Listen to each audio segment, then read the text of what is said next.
Океј, добар ден. Веќе погодувате после славењето што иде. Тоа е дневна доза на проповед, дневна доза на поучување, ако можем да кажем, од Божјото Слово, но не класично поучување, него поучување полно со инспирација. Амен. Да, така да.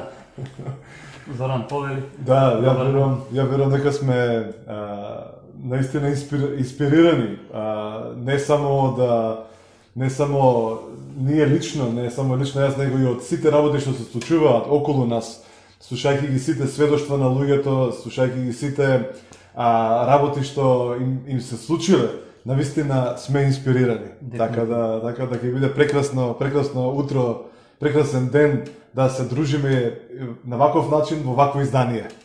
Дефинитивно. Јас верувам дека во секој од вас, дури од нас, постоеше сабајлешки таа борба дали да се остане да се слуша оваа проповед, дали да се оди негде да се прочита на убавото време, но убавината со ваквиот начин на проповедање или ваквиот начин на одење во живо е тоа што може и после тоа да се слушне се тоа проповед, така да не е голема грешка да се оди негде и да се прошета, но ајде да видиме за тие што останале тука, да ги поздравиме уште еднаш. Јас сакам, Зоран, пред било што да кажеме, да поздравам тројца да честитам роден ден. Знам денеска видов на Facebook дека на Зоран Петровски, дечкото што ни свиреше и што ни пееше пред да почнеме ние, му е роден ден, така благословен роден ден Зоц, напредува во се и во добро здравје како што напредува и твојата душа. Друг некој што исто денеска има роден, тоа е Габриела Билбиловска, нашата пријателка, роднина,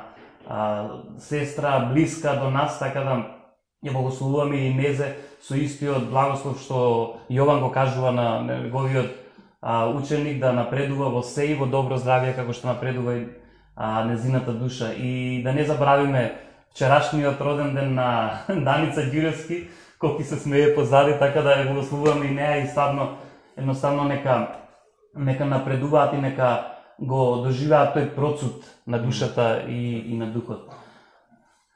Мора да ги запазиме овие работи како црква, зашто ако нешто значи црквата, тоа значи заедништво. Заедништво не само со Бог, него заедништво и помеѓу нас луѓето. И денес имаме на прекрасна тема, но ќе бидеме малку поразлични. Нема да одиме класично со темата, него денеска со Зоран се договориме да ако можем да кажам поблиску и да ловиме сите оние нешта, Зоран, што до сега ги зборуваме. И ќе дадам еден пример и со тој пример ќе укажам на што сакам да асоцирам. Пред некој ден слушав еден новинар, Зоран, го прашува, еден научник и му го прашува дали машината за пловење или за одење во иднината и враќање во минатото паднала во раците на Трамп, зашто има такви некои приказни се јавуваат сега. И човекот вика вака, не верувам во машина дека може да оди напред или назад во времето, но тоа што верувам дека човекот со мислите, со свеста може да го прави тоа. Зашто го кажувам ова? Зашто за нив е тоа чудно, за нив е тоа достижно, но за оние што го познаваат Божјото срце, оние што го познаваат, како што ти ни зборуваше на поучувањата, што го препознаваат Божјиот глас, они веќе тоа го прават. Така да, кој ги разбира Божите длабочини, кој ги разбира Божите височини, ако не пророчкиот дух, ако не самиот пророк, ако не христијанинот. И така да, јас би си земал за право и во текот на сите последниве неколку поучувања, Зоран, и приклучување во живо, го употребувам еден збор советодавни. И свесно го нафрлам веќе према луѓето, за да знаат дека црквата и луѓето што ја водат црквата се советодавни. И треба да бидат советодавни, и затоа верувам дека многумина луѓето пристапуваат на тоа да добијам и совет од сето ова, али ако не пристапуваат, ја ги повикувам да пристапат.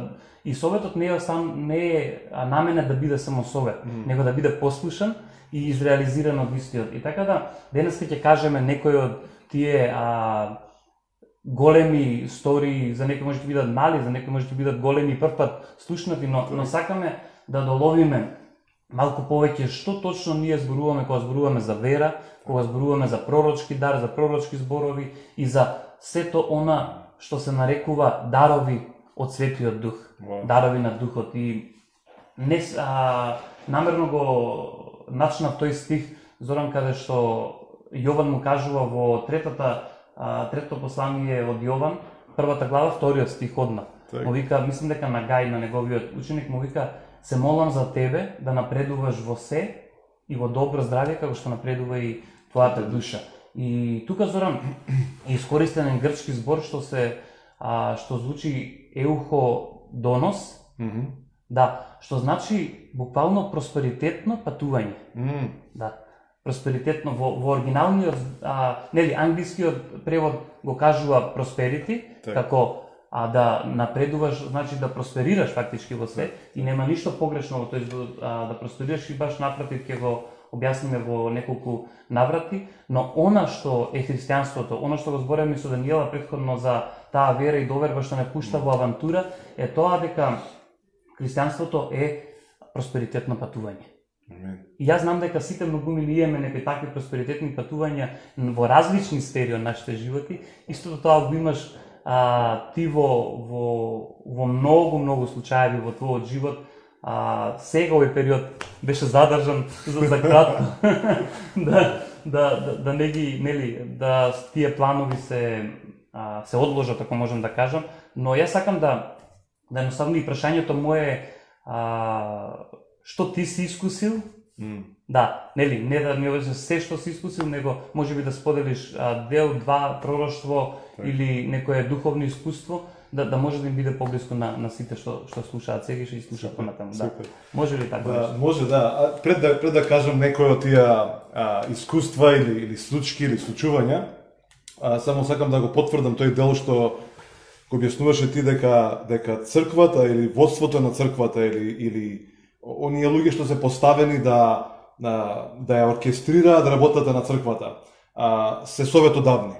Што значи тоа? Значи, они во себе ја содржат тоа помазание, ја содржат тој повик да водат.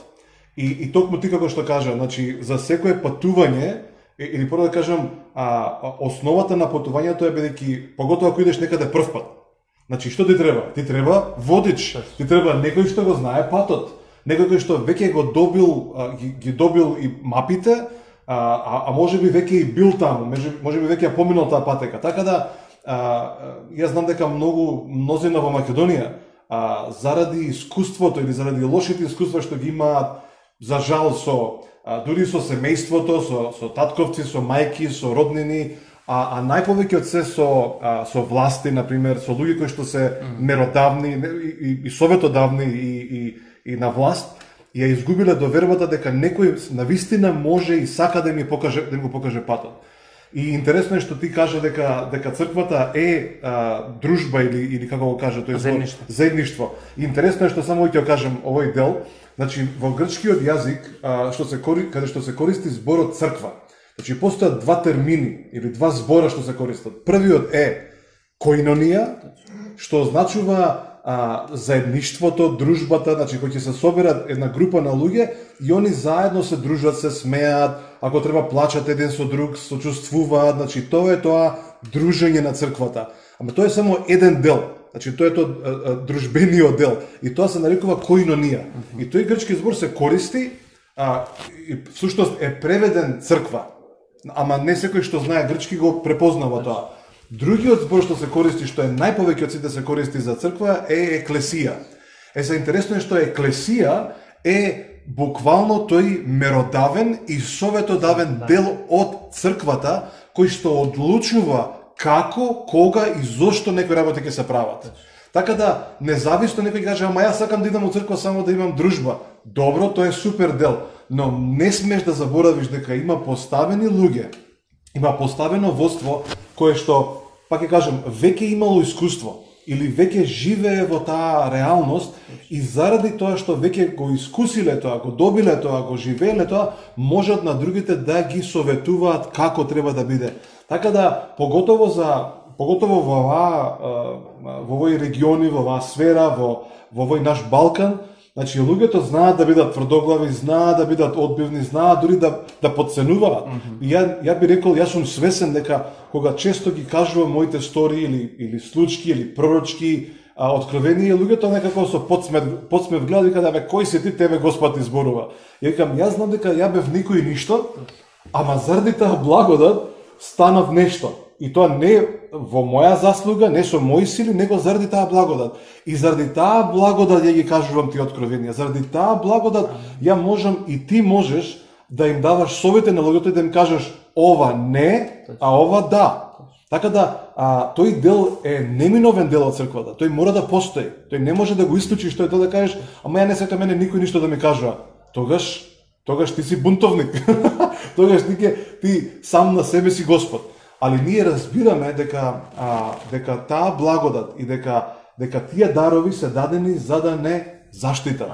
Дури водичот на патувањето е даден за да не отидеш ти во некоја дупка или провалија, затоа што тој го знае патот. И некогаш може да биде за сантиметри, ако не и милиметри, да ти са не го зборам ова во застрашувачка конотација, али некогаш за да не се повредуваме залудно или безпотребно, дадени ни се луѓе кои што ќе не водат. И затоа постојат тие водачи, затоа постојат пастори, евангелизатори, постојат пророци, апостоли, и на таквите луѓе Бог им е дал таа благодат, што би рекол, им е дал таа одговорност да ги водат луѓето. Така да не ги чуди луѓето кои ќе, или слушателите, или некој што прв пат го слуша и каже, ти што, да не си нешто посебен. Да, ние сите сме исти во очите на Бог. Бог не сака, не љуби сите подеднакво, но заради неговата замисла и неговата благодат, на одредени луѓе им дал таква мерка на благодат, истовремено ги поставил на одговорна задача за да ги водат луѓето во своите патишта. Така да јас верувам дека тие дарови не се замислени да ги подигаат некои луѓе, а да ги спуштаат другите, туку напротив за општо добро. За изградба на телото. За изградба на телото. 1 Коринтини 12, првите стихови вели, сите овие дарови се дадени за општо добро. Значи, ако ти имаш силен дар, и ако ти имаш силен дар, ја нема да се плашам од тебе, него јас ќе се радувам заедно со тебе. И ќе се радувам на твојот живот, зашто бидејќи е за моје добро. Мене ми прави добро.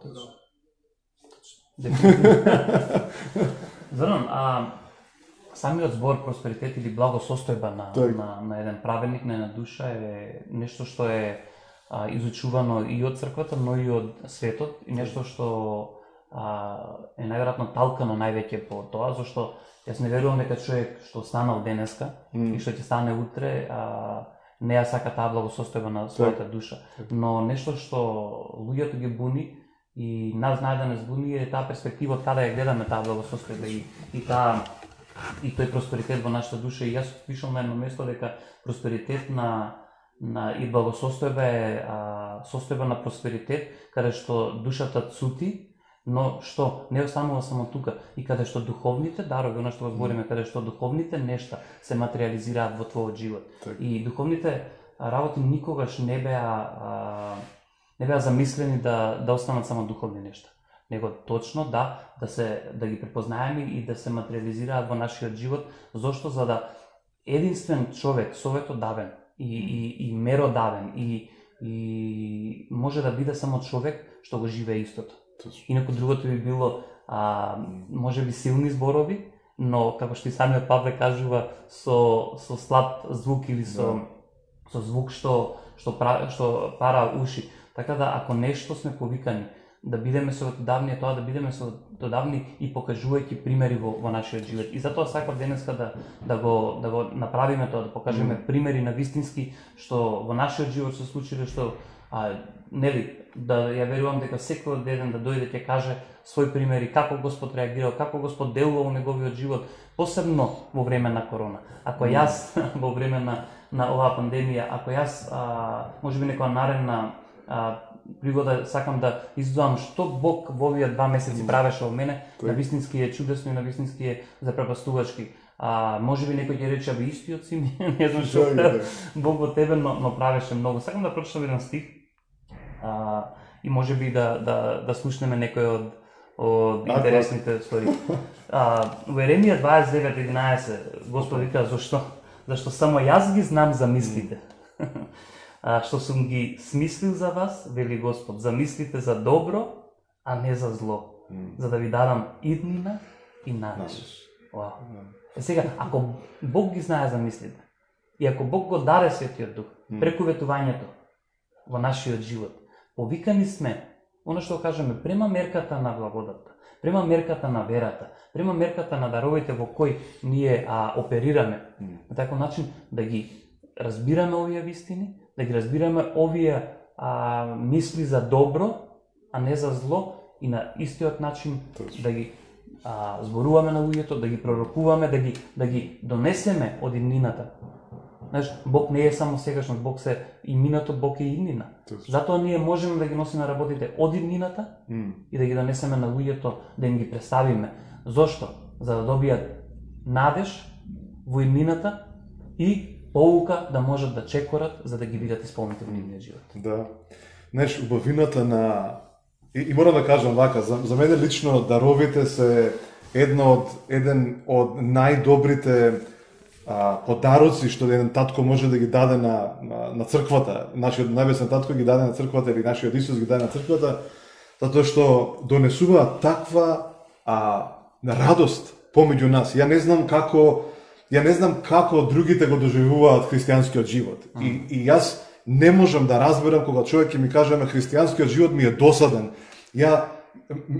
Значи, за мене христијанскиот живот е толку возбудлив, толку работи се случуваат, што немаме доволно време да ги објасниме сите работи што се случуваат во нас. Дури на едно место читаме таму за Исус, вика направи толку чуда, направи толку работи што сите книги на овој свет да ги донесеме не се доволни многу да ги испишеме сите работи што он ги направил. Јас верувам дека на исти начин нашиот живот мора да биде таков. Значи, има работи кои што да седнеме, јас верувам дека можеби некојаш кога ќе имаме не само синови, ќерки, него и внуци, ќе имаме повеќе време и да им раскажуваме што све се случувало, и они цело време ќе се чудат и кажат, леле, и ова ти се случило, и тоа. Така да постојат толку големи работи што се случуваат во нас, што дури денеска ние ги живееме, ама не ги приметуваме. Или да кажам, не им даваме такво значење, само за да после некој време кажеме, леле, и ова се случуваше. И токму така, овие 2 месеци, ја мислам, се навистина прекрасни месеци беа. Сега да, за жал, некои можеби луѓе и го изгубиле животот во таа епидемија, или во таа болест, или во тој вирус, или не знам како, или заради други причини. Ама останува делот дека за оние кои што се живи, за оние кои што остануваат, е да разберат дека ова беше еден мал тест. Ја барем така го доживувам тоа, еден мал тест да секој види од што е составен. Јас знам мојот забар, и ова е страшно приказна, ама еднаш нешто вика, се знаеме со него долги години, и тој ми вика, ја така го викам, мајстор, викам, стави тоа анестетикот да не ме боли. И тој вика, вика, да не ти става анестетик, вика, малце, требаше да прави некоја мала операција, да видиме од што си направен. Да. И верувате ли не, ми вадеше остатоци од некој живец без тој анестетик. И тоа беше страшно искуство, ама беше интересно неговото прашање да видиме од што си направен.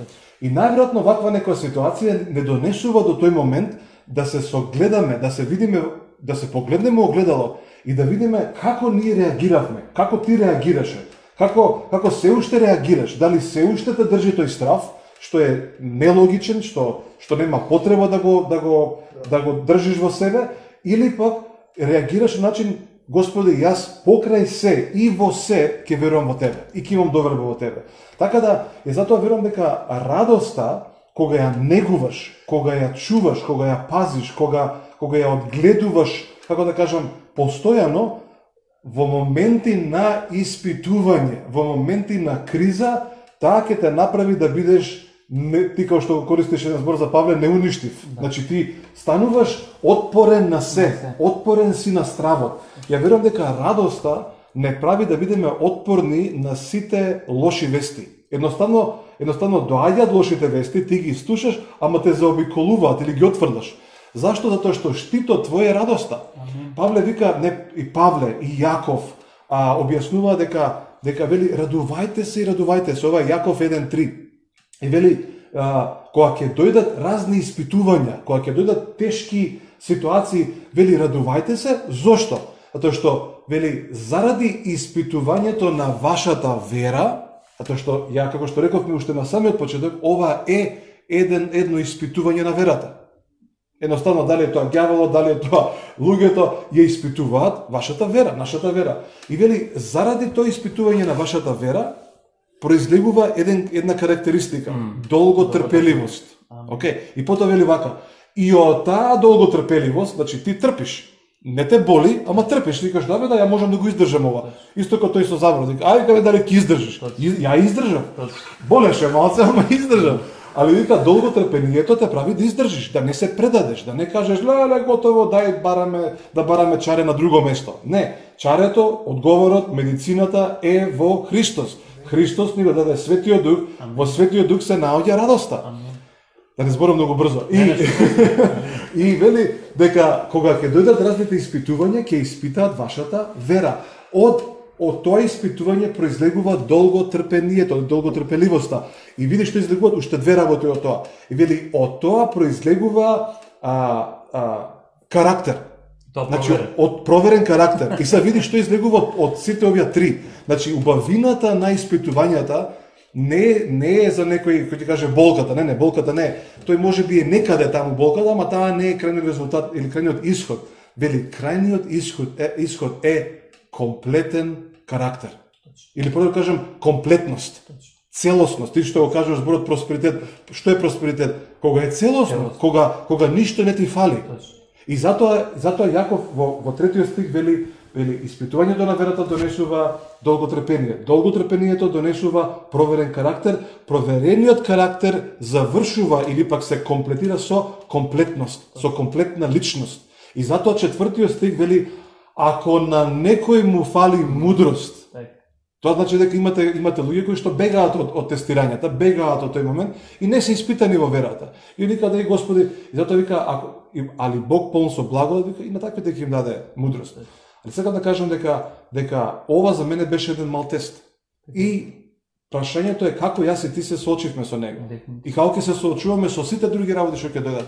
Али радоста е неминовен елемент кој што те прави да им се подсмеваш. Исто како што кажува, како што читаме, вика, Исус направи, го посрамоти ѓаволот на крстот.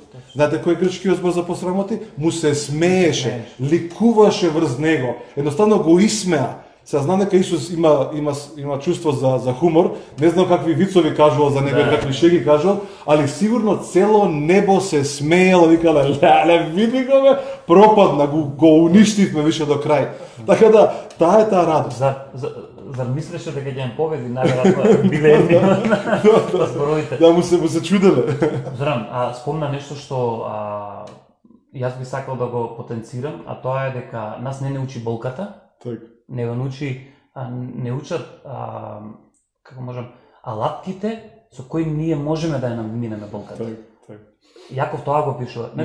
Многу голема невистина или лага можам да кажеме дека нас не учи болката. Болката не може ништо добро да те научи, освен да ти остане во меморија ти да се навраќаш и се потсеќаш на неа. И затоа луѓето многу пати се навраќаат и се потсеќаат на болката. И го знаат и местото, и таа изрека се враќа на местото на злосторот. Да, ние не сме повикани да се враќаме на местото на злосторот. Никогаш и никаде. Нас не градат работите што ние ги користиме во вера, дадени од Светиот Дух, и тие не градат. Тоа се долготрпеливоста, радоста, мирот во Светиот Дух. Тие никако болката. Со такви нешта, со болка не може да се тргне. И така да многу битно е да се знае дека тоа ние зборуваме за радост постојано и веќе кажувавме каде треба да биде нашата радост. Дај да видиме, спремете на стих што Давид ни кажува. Видете, Давид по Божјото срце. Ако гледаме од наша гледна точка, читајќи го, ќе се запрашаме од каде бе сега Давид по Божјото срце, па ја имам помалку грешки направени од Давид, ама Бог вика по Божјото срце. Сега, Давид гонен, Давид непрепознаен, исмеан, се пишува вака. Во Псалмот 37, 4 и 5 стих. Сета радост нека ти биде во Господ. Давид кој беше голем цар, Давид кој го победи Голијат, можеше да се потсеќа, да се навраќа нон-стоп на таа победа и да живее победоносен живот, навраќајќи се само на таа победа. Но вика, сета радост нека ти биде во Господа. И тој ќе ти даде што ќе посака срцето твое. Довери му го патот свој на Господ и во него верувај и тој ќе делува. Ако го прескокнеме овој дел, ние ќе видиме неуспех. Ќе се жалиме за тој неуспех и тогаш ќе мора да направиме чекор на назад, да го согледаме овој дел. Да, ја верувам дека радоста таа е не можеш само да читаш. Значи таа не можеш само да читаш за неја, не можеш само да ја знаеш како стих или како збор или како програма или како мотивација, него таа мора да биде жива во тебе и само единствено кога таа е оживеана, кога таа е делотворна, тогаш таа станува видлива за луѓето наоколу.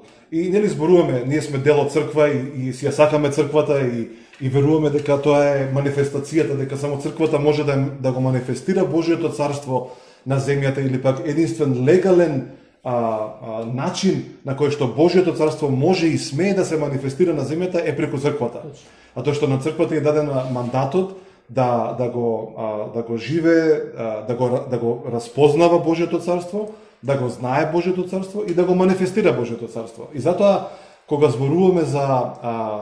ние зборуваме за даровите, кога зборуваме за силата, затоа како да кажам, таа е нормален дел од нашите животи. Таа не е нешто како ние сега ќе работиме силно, па ќе се мачиме, па ќе учиме, ќе се трудиме и може би дека ќе се манифестира. Не, радоста ние не ја заработивме радоста. Ние не знаеме да ја заработиме радоста, ние не знаеме ни како да ја потикнеме радоста. Ние може да се уверуваме себе си да бидеме радосни, ама тоа може да трае 5 минути, 10 минути, и нека трае 12 сати, ама кога ќе се разбудиш за велето, ако во срцето ти си намрутен, ти не можеш да го скриеш тоа ќе излезе некаде. Ја баш зборев со еден пријател, вика ме Зоран, вика сакам да бидам како вас христијаните, сакам и сум пробал, ама не можам. Ја викам тој вика како, што правиш ти? Што зимаш? Со што се потикнуваш? Викам ја ти кажам искрено, значи тоа не е дел, јас сега си го чувам како мое, си го поседувам или да кажам го негувам како да е мое и луѓето го согледуваат тоа на таков начин, ама не е мое. Таа е Господова радост. Таа е негова радост која што сега ние ја живееме, ја вкусуваме и заедно со незе се радуваме. И со текот на времето, со години, со децени, ти стануваш едно со незе. И луѓето викаат, ти си многу радостна личност. А всушност на почетокот сме запознавале. Затоа Исус вели, во Јован вели, ќе ја знаете вистината и вика, и вистината ќе ве ослободи. И се интересно е што грчкиот збор ќе ја знаете вистината или ќе станете едно со вистината е всушност грчкиот израз за тоа кога маж и жена стануваат едно. Значи тоа е толку силен израз, тоа е како да кажам екстремен услов за да бидеш слободен. Значи тоа не е само слушнав за Исус и слободен си. Не си. Ако само си слушнал, не си слободен. Кога ќе живееш со него, ќе го примиш него, исто и со вистината, исто и со радоста. Ти можеш да ја видиш радоста во други луѓе, да ја приметиш, ама ако не стане дел од тебе, тогаш ти пак нема да бидеш радосен човек. И затоа Павле вели каде го вели тоа? Мислам дека е Прва Солуњани 2:20. Јаков го вика тоа исто Павле го збори во Филипијани 4:1. И знаеш што вика он? Вика вие, зборојќи за христијаните во црквата на кои што ним проповедал, кои што ги научил како да се радуваат, вели вие сте сега нашата радост. Вие сте круната наша и мојата радост. Со други зборови, Павле живејќи таа радост и другите луѓе околу него гледајќи таа радост се подчиниле под него, или да кажам го слушале него, ги слушале неговите совети, та и они сега почнале да се радуваат, станале радост и Павле вика, кога ќе те видам тебе, ти си мојата радост. Значи тој не се жалел кој некогаш најме некој, нели, ете ти си пастор на црква, јас сум бил пастор на црква и колку е тешко кога ти доаѓаш целиот радосен и доаѓаш кај некој утепан, кај некој намуртен и страшно. И си кажеш како бе да кажеш за човекот дека е моја радост? Не можеш да кажеш. Али замисли кога сите би го живееле тоа. Значи таа радост ќе биде толку заразна што луѓето ќе сакаат, нема да бегаат од тебе, ќе сакаат да бидат радосни. Така да таа е таа радост за која што зборуваме. И затоа даровите ја откриваат таа радост. Ја откриваат. И ај само ќе кажам еден пример. Ова е интересен пример. Екстремен беше и се уште екстремен за мене, како некогаш дури како се осмелувам да ги кажам тие работи. Бев во една црква, негде во Русија, и доаѓа брачен пар и на жената и велам, ти си бизнисмен. Сега мора да замислите дека сепак ова е друга држава, друго место, значи не ги знам луѓето, па и да ги знам, пророчките дарови се делуваат независно од нашето знаење или незнаење. Али во овој случај беше екстремен. Викам, ти си бизнисмен, ти имаш фирма за алишта, произведуваш мајци, блузи и жена, да, точно, и почна да плаче. И се види што му кажав на мажот. Значи, збориме за брачен пар, некои си беа околу 60 на години, значи постари луѓе. И велам на мажот, викам, морам да ти кажам нешто за твоето минато. И се интересно е што кога пророчките дарови откриваат нешто, тие не се таму за да го осудат човекот. Значи, кога Павле зборува во 1 Коринтини 12 глава, вели дека кога ќе дојде некој човек помеѓу вас, 12 и 14 глава вели дека кога ќе дојде некој човек помеѓу вас и кога пророците ќе пророкуваат, вели и ќе ги откријат тајните на неговото срце, овој човек ќе падне ничкум доле и ќе препознае и ќе признае, ќе каже Бог е помеѓу вас. Сега, мнозина се плашат од пророчките дарови, бидејќи мислат дека тие ќе ги осудат, ќе ги посрамотат пред другите луѓе и луѓето, јас сум имал каде што луѓе бегале од мене, се плашеле.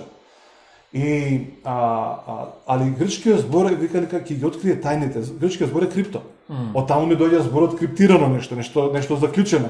Ама духот ги знае тајните на срцето. И му велам вака. Велам, го гледам твојот дедо. Значи човеков има 60 години, викам го гледам твојот дедо, викам твојот дедо бил многу лош човек.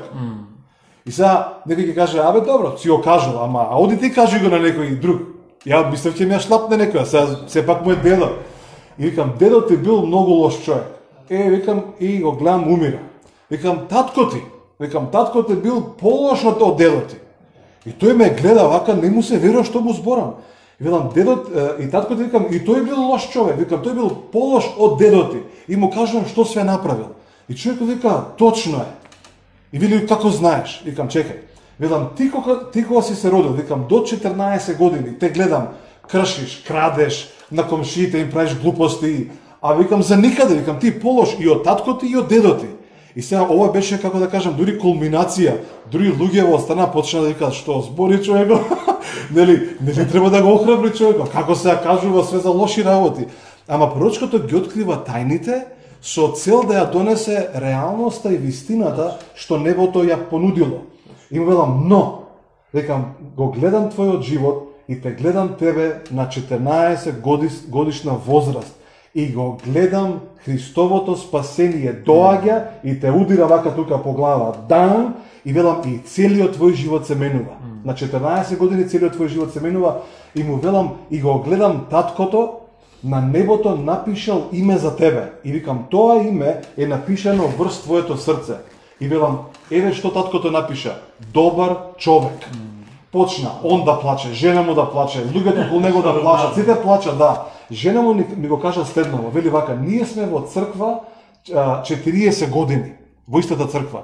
Вели, во нашата црква никој не го знае неговото вистинско име. Тој се викаше Борис. Вели, не го знае. Вика, знаеш ли како го викаме сите? Викам, не знам, добриот човек. Значи, она што небото го замислило за него и што е бил таткото што го напишал неговото срце е реалност за него. И луѓето не го знаат неговото име. Него викаат Зоран, Петар, него викаат еј добриот човек. Така да пророчките дарови ја откриваат волјата и вистината и реалноста на Божјото царство или на небото за секој еден човек. И затоа ја толку ги сакам тие дарови. Кажа клучен збор, ги сакам тие дарови. И тоа е клучно за секој еден живот. Некој може да сака ради што некој друг има, и тоа не е баш вистинско посакување. Некој може да сака за да добие некоја сатисфакција, и тоа е минливо. Сме виделе во животот луѓе што ради сатисфакција добивале работи, но после тоа дури е опасност да се сврти против тебе. И затоа и Павле ја става љубовта измеѓу тие стихови или тие две глави за даровите, каде што вика љубовта е нели поголема, но то не значи дека ги трга даровите, него напротив им дава вистински вкус. Така да единствено преку љубовта, затоа реков во повод зборот сакам, вистински вкус даровите имаат преку љубовта. Ме потсети, ќе се навратам, инаку вака сега ќе ви кажам нешто, вчера малку додека дремнам на 50 минути, ја видов целата оваа ситуација, како седиме, дури на повисоките столици, и слушаш што видов на едно време како ми читаш од мислите. Викам, Зоран, почна да ми чита од мислите. И пред да ова се ќе кажам за сите да знаат, ти кажа една реченица што јас сега сакам да ја кажам, и ја прочита и уствари ми се оствари она што го видов вчера.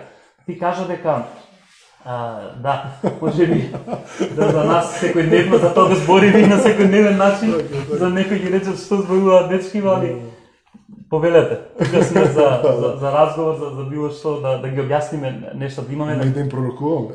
Тоа имам еден пријател и му кажував за сите овие пророчки работи и на крај ме гледа, братке, можеш сега да ми викам не сега друг пат.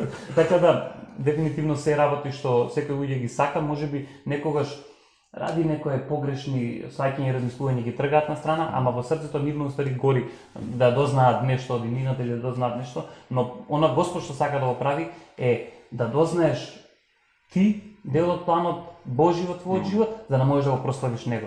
И реченицата што ја кажам, што ми ги прочита мислите, е таа дека единствено можеме да видиме советодавни преку радоста. Да. Радоста е таа што не прави нас советодавен или не прави посоветодавни или повеќе луѓето да не разберат, но повеќе да не прифатат тоа такви. Радоста е таа. Имаме многу луѓе советодавни. Ја Зоран се советувал со многу луѓе и пред тоа и во мојот христијански живот, зашто многу почитувам тој дел, затоа и можам да зборувам за истиот. И има луѓе кога се советуваш, ти даваат совет, ама те држат на истото ниво или дури малку да се почувствуваш, па ја не го знам ова, зашто нема радоста во сето тоа. Но има луѓе што дури нема да ти прочитаат книга онака, да ти кажат совет од книга или било што, но радоста нивна те прави нозете да ти бидат лесни како невен, како што кажува Јавакум, нозете Господ ми ги прави како невен, така да таа разлика е прави радоста. И кај мене со младите и со другите луѓе од црква, нели, и надвор од црквата кога зборувам, секогаш го имаат оној вкус. Биле, кој ќе одам на кај дома, ми се лесни нозете кога зборувам со тебе. Зошто? Зашто не си им понудил, Зоран, само совет. Не си им понудил само решение, него си им го охрабрил духот, си им го охрабрил душата да можат они да размислуваат. Еден мој многу близок пријател ми рече вака, кога ми зборуваш, ова не е за никаква фалба, тие што ме знаат дека фалбата не ми е јака страна и не го кажувам за поттик. Вика, кога ми зборуваш, ме тераш да мислам самиот. Тоа е тоа советодавност наша. Да ги натераме луѓето да почнат да размислуваат, да почнат да делуваат, да почнат да согледуваат што има во сите нив и да можат да делуваат на таков начин. Тука сме за совети, тука сме за пророштва, тука сме за поттик, тука сме за инспирација но не можеме да го правиме чекорот нивни. Тоа е нивни и само нивни. И продолжуваме со радоста. Зоран, каде што ај пред да почнеме со радоста, ми дојде на некое сведоштво пред некое време, пред да почне ова, Зоран, со не знам дали некој сум го кажувал тука, мислам дека тебе сум го кажувал пред да дојде со сакам да го доближам на луѓето блиску тоа што значи пророштво и што значи увид во иднината, без разлика дали е далечна некоја или блиска иднина. Или е утре. Или е утре, да. Ова беше за неколку, не знам, сати или минути. Одам на негде требаше да одам со колата си возам и најнаш гледам слика од една личност пред мене и викам, гледај, ќе ја видам личноста, сега забрзо, и сега ќе ја видам, ќе ја кажам точно тоа и тоа. И гледам Зоран, го гледам местото, го гледам се, и излегувам и сега после, понекогаш знаеш да се речиш, окей, добро, ама да не владаш или било што, ја паркирам колата на место, одам, не поминуваат 15 чекори. Тоа е местото, таа е личноста и викам вака, пред било што да ми кажеш, и добро утро и добар ден, што и да ти кажам. И девојче беше во прашање, девојчето се препасти. Стварно? Викам, стварно са ти, твое дали ќе веруваш или не? Ти го кажувам ова со вистина. Зошто го кажувам ова? Зашто го поврза ти со сакањето или со љубовта да се прават работите. Јас према таа личност, према тоа што они го прават неколку души, имам посебна љубов. Бог ми ставил посебна љубов за нив. И кога Бог ти става посебна љубов за нив, кога ти се молиш за истите, Бог ти дава и работи да можеш да ги согледаш, да можеш да ги видиш, зошто? За да можеш да ги изградиш тие луѓе. Така да мислам дека радоста, благодарноста, љубовта им даваат вистински вкус и смисол на даровите и на она што го правиме со даровите. И тогаш на луѓето не само што нема да им биде грубо, него ќе го бараат. Зошто? Што не ги осудува. Имам дома запишано Зорана реченица, каде што сум пишал дека Бог или љубовта на Бог не осудува никого, тоа значи ни тебе. Тоа значи ни мене. Така да, Божјата љубов или делувањето на даровите преку Божјата љубов не осудува никого, па дури ни мене. Што ти права. Така да мислам дека сме на добро место. Сакам да прочитаме стих и може да ни кажеш уште некоја од сите тие стории, вистински причи што ви реков. Некој да исклучени нашите пријатели од Хрватска. Филипјани 4:6 ти ги спомна. Така да ја ги имам спремено. За ништо не грижете се, туку во се преку молитва со благодарност. Изнесувајте ги пред Бога своите барања. Никогаш не било погрешно во христијанскиот живот, во нашиот живот, да изнесуваме барање пред Бог. И овие кажувам за да бидете зацврстени, да имате доверба во Бог, дека доверба во Светиот Дух, дека никогаш не било погрешно да се бара од Бог. Дури мене Зоран ми се најинтересни, и во продолжение тоа го пишува, да не ги читаме сега сите стихови, многу пати го кажувам тоа со луѓето, дека најинтересни принципи ми се оние едноставните, барете ќе добиете, тропете ќе ви се отвори. И тоа се така едноставни, силни принципи во Божјото царство, што не смееш да ги одминеш, зашто ќе бидеш човек што лута, што секогаш мисли дека бара нешто, уствари бара на погрешно место, во погрешно време. И така да вика, преку молитва, барајте со благодарност. И тогаш ќе можеме да очекуваме дека Бог над сите богови, дека Бог на се она што е создадено видливо и невидливо е тука да тоа барање го разгледа. Да го исполни. Знаеш, чудесно е. Ја кога размислувам, пак сакаме да збориме нешто друго, ама тоа радоста е неизбежна. И кога размислувам за Исус и нели го читаме оној стих во Евреите 12 глава 2 стих, каде што вика сега ставете ги вашите очи кон или пак загледајте се кон Исус, авторот и усовршителот на верата, и се интересно како продолжува. Вели, кој што заради радоста што беше ставена пред него го претрпе крстот. И сега мнозина размислуваат или барем така ја некоја што имал слика, дека тоа радоста Исус ја видел, не знам, 3 дена пред да го распнат. Така размислуваме, нели? Исус е у градината и одеднаш ја гледа радоста. Не е точно.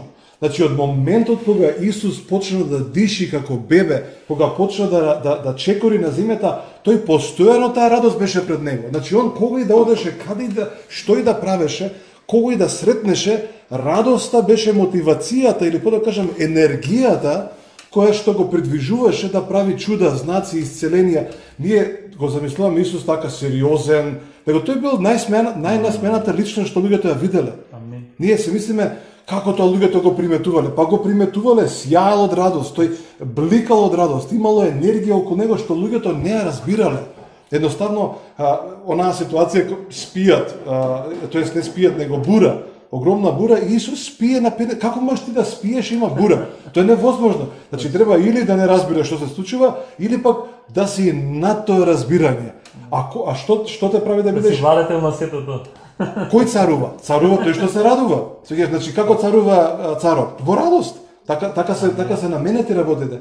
И Исус си вика, што ви е бре на вас? Вика, смирете се, вика, имате ли малку вера? А тоа што радоста и верата идат заедно. Значи, кога делуваш во таа вера, радоста си е неминовна. Всушност, само да продолжам со тој стих што го прочита, 4:6, вика, и тогаш, кога ќе го направите тоа, значи, молитвите ќе ги пренесете пред Бог, ова е Филипјани 4:6, вика, во благодарност, Божиот мир, кој што го надвладува секое разбирање, ќе го штити вашето срце и вашите мисли во Христос Исус. Како ги штити? Со тоа што ги обликува, или да кажем ги, како некоја мембрана става, што става? Радост.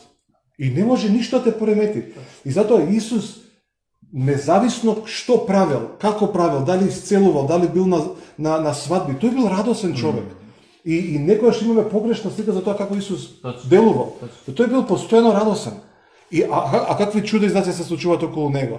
И он не бил зачуден од тоа, не бил запрепастен, него он си се радувал. Ајде бе луѓе, ослободете се моци. Само што затоа што ги укорува фарисеите.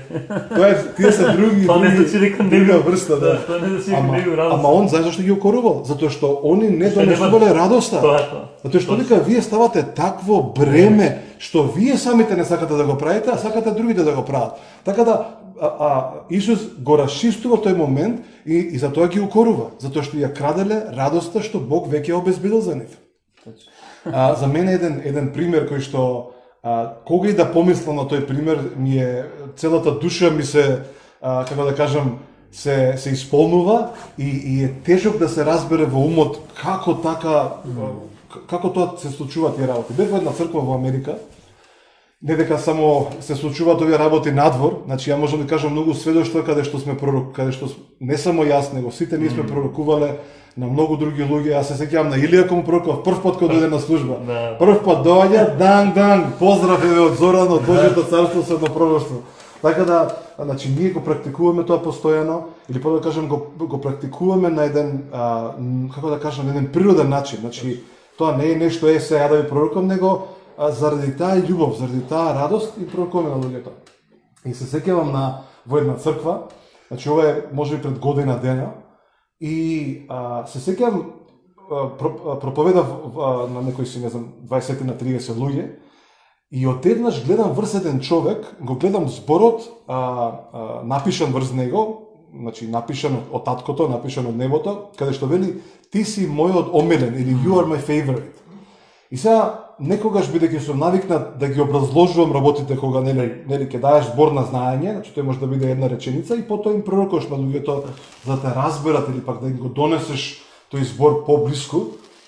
И сакав да објаснам повеќе, значи сакав да зборувам повеќе, но внатре во мене духот ми вика само кажи му во тој дел. Значи само кажи му you are my favorite.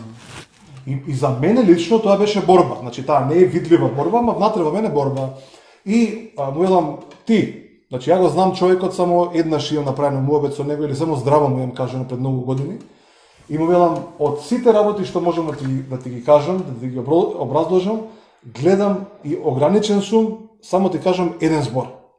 И велам таткото од небото ти вели ти си мојот фаворит или омилен. Значи не фаворит како машини, не фаворит, ама ти не знам како да го кажам, ти си мојот омилен, you are my favorite, да.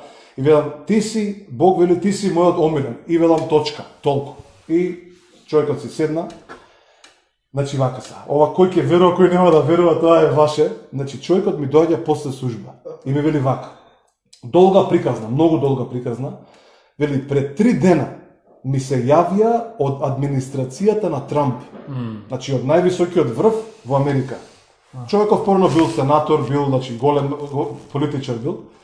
И вели, ми рекоа вака, сакаме да избереме една личност која што ќе не застапува во Европа, која што ќе води големи проекти, која што ќе биде, не знам, многу влијателна, значи многу битна личност, значи голема позиција, значи не збориме за нешто ситно, збориме за голема позиција.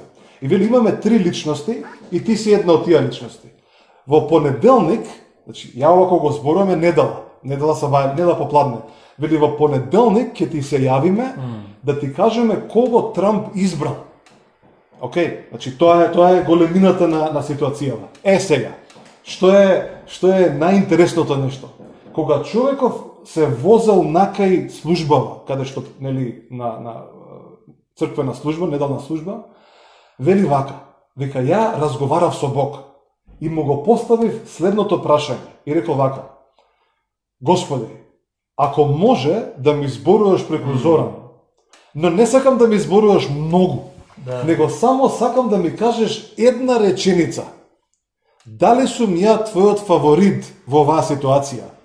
Am I your favorite? Рекол, ништо друго да не ми кажеш, само сакам да ми кажеш дали сум ја твојот фаворит или омилен човек.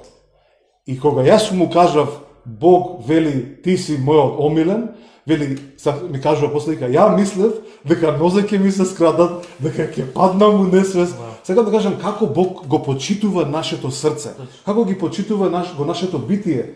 И затоа пророчкото не е да те застраши, не е да те уплаши, не е да те посрамоти, да те осуди, него точно да го открие Божјото срце за тебе и затоа пророчките дарови, не само пророкувањето, зборот на знаење, зборот на мудрост, толкувањето на јазици, зборувањето на јазици, тоа се прекрасни излевање на благодата. Всушност грчкиот збор за даровите не е дарови, иако не го преведуваме дарови, него е благодати. Со други зборови, кога јас пророкувам, кога ти пророкуваш, всушност ти ја покажуваш Божјата благодат што ти е дадена на тебе за таа личност во тој момент, и кога тој човек го искусува тоа, всушност не те искусува тебе или мене, него ја искусува Божјата благодат манифестирана во тој момент за него. Вау. Мислам дека како сме? Ше 2-3 минути. Мислам дека тука треба да површуваме дефинитивно за овие сите истории и се ова што збориме треба многу време, ама при нас е цела вечност. Со внуците ги зборуваме. Не одиме никаде, тука сме, нели, постојано, ова нешто е поттик за секој да го живее и тој што го живее да продолжи, да го живее начинот на кој што Господ сака да живееме. И така да, мислам дека Зоран нешто што Павле го кажува, сакам да нафрлам, ако можем така на крај, нешто да се размислува, нешто што мора да се прави со радост, е тоа држливост. Да. Нема подобар давач или дарител, освен радосниот дарител. И таа радост е така испреплеткана на секаде, што без неа сите работи што ги правиме најверојатно се доживеани на неуспех или на краток успех, и обратно, се што правиме во радост е вечно и трајно и остава траги. И размислував, Зоран, на каков начин ние сме дарежливи како луѓе. За Исус пишува, беше дарежлив насекаде, и за Исус да зборуваме колку беше дарежлив, ќе ни треба најверојатно многу. Ако во тоа време немало книги да запишат, сега ќе нема најверојатно време да посветиме толку, но нешто што Бог ни остава како пример. Знаеш, многу пати луѓето мислат дека Бог ради што е милостив и од милостиња дава на луѓето. И тој момент постои, но ако гледаме како да кажам, ако гледаме теолошки, ако гледаме поисправно на работа, ќе видиме дека како и праведноста и милоста беа зацврстени на крстот, или дури можем да кажем дека милоста беше исполнета на крстот, со тоа што ние не добивме она што заслуживме. Ете така. И што е работата? Сега тоа што го прави Бог во нашите животи преку дарежливоста е тоа што инвестира во нас. И ние не смееме на никаков друг начин. Иако потикнати од милост, потикнати од сочувство, од самата ситуација на луѓето, потикнати да даваме, не смееме ставот на срцето да не биде таков. За гревот ќе му дадам. Него секогаш, барем јас, секогаш кога сум дарежлив, без разлика на кој вид дарежливост, од финанси па до давање на кошули и одење на некој 2 км наместо километар. Кога и да пробувам да бидам дарежлив, сакам тоа да биде инвестиција во самиот него. Да биде инвестиција во радост, за да можат луѓето и така да ја разберат. Зошто? За да ги израсне тоа. Во мене така инвестирале и јас сакам да ја продолжам таа низа. Тоа инвестирање во радост, инвестирање во самиот него. Кога инвестираш во Божјото царство. Амин, да. Ја верувам дека баш како што кажа дека дарежливоста е всушност израз на радоста. И не треба да биде обратно, или како да кажам, тие можат да бидат испреплетени, ама заради радоста што ја имаме, заради тоа што го гледаме за луѓето. Нели спомнавме Исус, и баш гледав некоја серија, некој филм има, баш го покажуваат Исус на еден неконвенционален начин, значи го покажуваат Исус буквално е радосен цело време, значи радосно ги прави работите и дури како обичен човек, ама толку интересно. И он го прашуваат едни деца, вели, имаш ли ти пријатели? И тој вика, не е моментов, ама ќе имам, зборувајќи за учениците, значи ова е точно пред да почне негово да ги прибира, значи он ги вика следиме, ама на деца им вика немам, ама ќе имам. Значи треба да дури ние како христијани, некои луѓе ги гледаме дека прават глупости, дека не се соодветни, дека не функционира како што треба, ама нека радоста ни покаже како Бог ги гледа нив. Нека благодата ни покаже за да кажеме да и тој ќе се спаси. Ама не ги кажеме тој не може, тој ви каков е, тој не се менува. Ако ти мислиш дека не се менува, така да исто како што Исус ја гледаше радоста и на таков начин ги гледаше луѓето сменети. Значи он точно знаеше какви се, ги знаеше дека си имаат своји намери, своји мисли, го знаеше Петар, го знаеше Јаков, сите ги знаеше. И ако беше само психијатар или психолог, ќе кажеше, од овие ништо не бива. Без 50 сеанси ништо не бива. Ама знаеш што им кажа? Само еден збор, следиме. И толку, све се реши. А тоа што они ја видоа таа радост во него, ја видоа таа енергија, ја видоа тој ентузијазам и го видоа дека он стварно е сериозен со ова. И затоа ние мораме така да ги гледаме нештата. И мораме така да гледаме и црквата, и Македонија, и сите работи што Бог ќе ни ги стави пред нас. Затоа да ги гледаме работите преку радоста Господова. Еден мал совет за секој што слушајќи го слушне ова, да не ги праќаме луѓето во пеколот. Него напротив, сакајќи да имаме радост за нивните срца и да ги очекуваме во рајот. Мислам дека тоа е главната реченица каде што на вистински мораме да одлучиме да го правиме ова. И сето ова зборам зашто збореме, сакам да завршам со еден стих. Сето ова што го збореме не се само зборови, него се зборови и дела или зборови проточени во дела. Она што Исус правеше не само зборуваше, него делуваше. Она што црквата прави не само зборува, делува. Она што ние во нашите животи правиме или мора да правиме е не само да зборуваме, да делуваме. И ајде на крај од Изреки 16 глава 3 стих ќе го прочитам и тука негде ќе завршиме. Може да се помолиме на крај. Да. Предај ги делата своји на Господ и твоите намери ќе се исполнат. Изреки 16:3. Така да предајте ги вашите дела на Бог. Нека единствени праведни дела во вашиот живот бидат делата на Бог. И вашите намери ќе бидат исполнети. Алелуја. Може да се помолиме на крај. Ако имаш нешто да докажи, да се помолиме. Ја една молитва ќе кажам до секој ден кој што верува, до секој ден кој што го слуша ова, до секој ден кој што дури вели дека немам ја радост во моментов. Значи запознај го Господ Исус Христос, нека Светиот Дух делува во тебе, нека Светиот Дух го просведочи твоето срце, нека го обновува твојот ум, за да ја видиш таа радост, бидејќи таа радост не е скриена од тебе, таа е дадена за секој еден човек. Сонцето изгрева и за тие кои што веруваат, и за тие кои што не веруваат. Дождот паѓа и за тие што прават неправедни дела, и за тие што прават праведни дела. Така да таа благодат веќе те покри, веќе си покрен со таа благодат, само што треба да ја прифатиш. Да го прифатиш тој совет што го кажуваме. Така да јас го благословам секој еден кој што го слуша ова, каде што мојот глас допира.